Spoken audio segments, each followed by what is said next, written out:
Bottom line is, I didn't return to Apple to make a fortune. I've been very lucky in my life and already have won. When I was 25, my net worth was $100 million or so. I decided then that I wasn't going to let it ruin my life. There's no way you could ever spend it all, and I don't view wealth as something that validates my intelligence. I was lucky I found what I love to do early in life. Woz and I started Apple in my parents' garage when I was 20. We worked hard, and in 10 years, Apple had grown from just the two of us in a garage into a $2 billion company with over 4,000 employees. It is piracy, not overt online music stores, which is our main competitor. Japan's very interesting. Some people think it copies things. I don't think that anymore. I think what they do is reinvent things. They will get something that's already been invented and study it until they thoroughly understand it.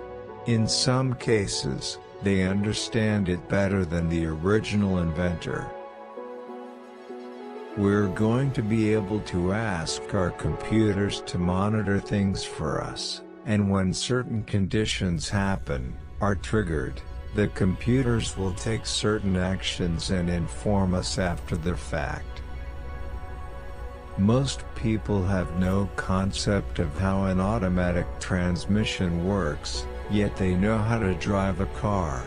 You don't have to study physics to understand the laws of motion to drive a car. You don't have to understand any of this stuff to use Macintosh. Apple took the edge off the word computer.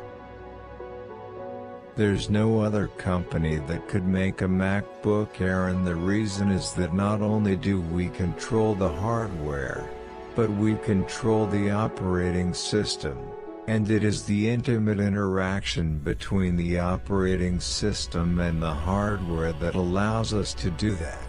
There is no intimate interaction between Windows and a Dell notebook. We've demonstrated a strong track record of being very disciplined with the use of our cash. We don't let it burn a hole in our pocket. We don't allow it to motivate us to do stupid acquisitions. And so I think that we'd like to continue to keep our powder dry, because we do feel that there are one or more strategic opportunities in the future. Pretty much, Apple and Dell are the only ones in this industry making money. They make it by being Walmart. We make it by innovation.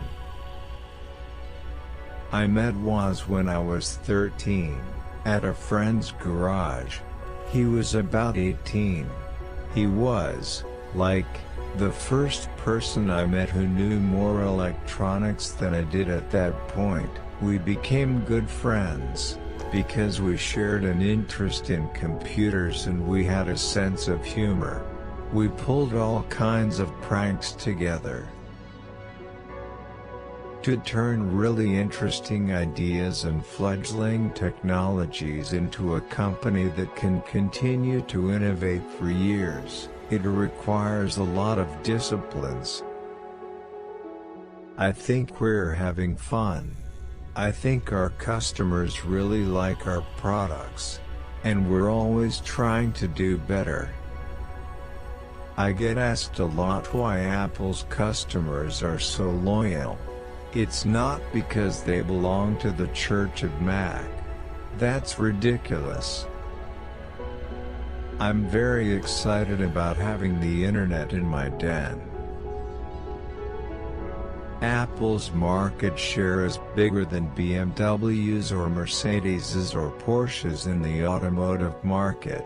What's wrong with being BMW or Mercedes? We think the Mac will sell zillions, but we didn't build the Mac for anybody else. We built it for ourselves. We were the group of people who were going to judge whether it was great or not. We weren't going to go out and do market research. We just wanted to build the best thing we could build.